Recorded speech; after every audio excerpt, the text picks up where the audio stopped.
Prime Minister Nguyen Xuan Phuc, members of the media, thank you, Excellency, for your warm words of welcome and generous hospitality extended to me and my delegation. Earlier this morning, you made the special gesture of personally showing me Ho Chi Minh House. Ho Chi Minh was one of the tallest leaders of the 20th century. Visiting his house was a pilgrimage. Thank you, Excellency, for extending me that privilege.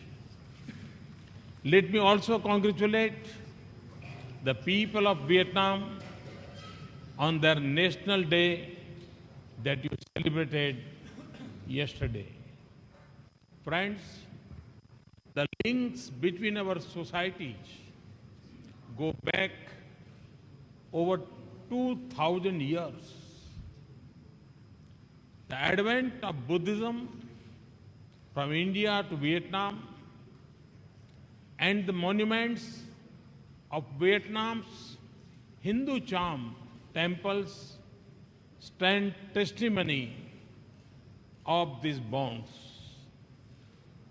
For people of my generation, Vietnam holds a special place in our hearts.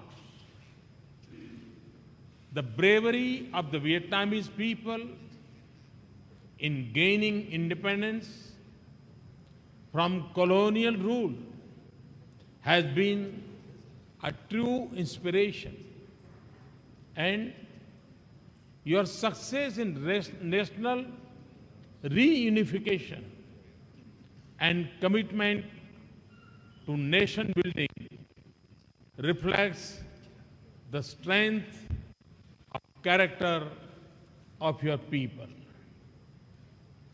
We in India have admired your determination, rejoice in your success, and have been with you all along in your national journey. Friends, my conversation with Prime Minister Phuc has been extensive and productive. Our discussions covered the full range of bilateral and multilateral cooperation. We have agreed to scale up and strengthen our bilateral engagements. As two important countries in this region, we also feel it necessary to further our ties on regional and international issues of common concern. We agreed to tap into the growing economic opportunities in the region. We also recognize the need to cooperate in responding to emerging regional challenges. Our decision to upgrade our strategic partnership to a comprehensive strategic partnership captures the intent and path of our future cooperation. It will provide a new direction, momentum, and substance to our bilateral cooperation. Our common efforts will also contribute to stability, security, and prosperity in this region. Friends, we realize that our efforts to bring economic prosperity to our people need to be accompanied by step to secure them. Prime Minister and I have therefore agreed to deepen our defense and security engagements to advance our common interests. The agreement on construction of offshore patrol boats signed earlier today is one of the steps to give concrete shape to our defense engagement. I'm also happy to announce a new defense line of credit for Vietnam of $500 million for facilitating deeper defense cooperation. The range of agreements signed just a while ago point to the diversity and depth of our cooperation. Friends, Vietnam is undergoing rapid development and strong economic growth.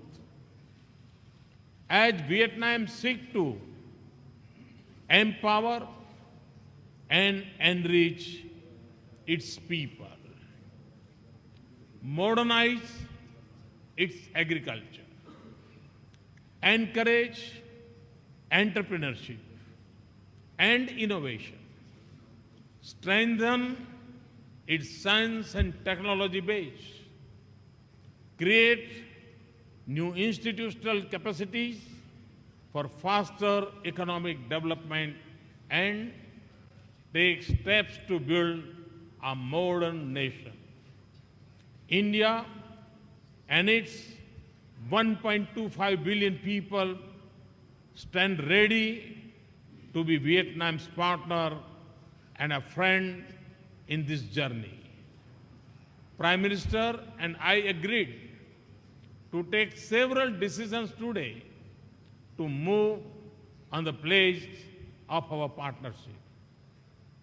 India will be offering a grant of $5 million for the establishment of a software park in the Telecommunications University in Trang. The framework agreement on space cooperation would allow Vietnam to join hands with Indian Space Research Organization to meet its national development objectives. Enhancing bilateral commercial engagement is also our strategic objective. For this, new trade and business opportunities will be tapped to achieve the trade target of $15 billion by 2020. I also sought facilitation of ongoing Indian projects and investment in Vietnam. And I have invited Vietnamese companies to take advantage of the various schemes and flagship programs of my government. Friends, the cultural connect between our people is centuries old. We hope for an early establishment and opening of the Indian Cultural Center in Hanoi. The Archaeological Survey of India can soon start the conservation and restoration work of the charm monuments at my zone.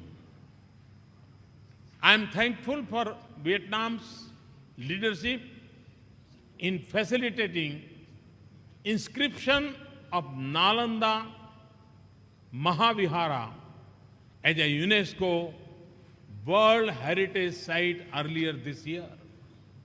Friends, ASEAN is important to India in terms of historical links, geographical proximity, cultural ties, and the strategic space that we share. It is central to our Act East policy.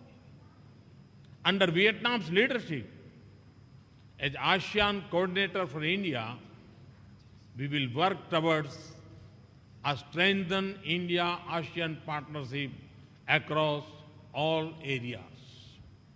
Excellency Phuc, you have been a generous and a gracious host. The affection shown by Vietnamese people has touched my heart. We can take satisfaction from the nature and direction of our partnership. At the same time, we must stay focused to keep up the momentum in our ties. I have enjoyed your hospitality. It would be my pleasure to host you and the leadership of Vietnam in India. We look forward to welcoming you in India. Thank you. Thank you very much. One of NATO's function is to mainstream external ideas into government policies. Through collaboration with national and international experts, to be the government's link to the outside world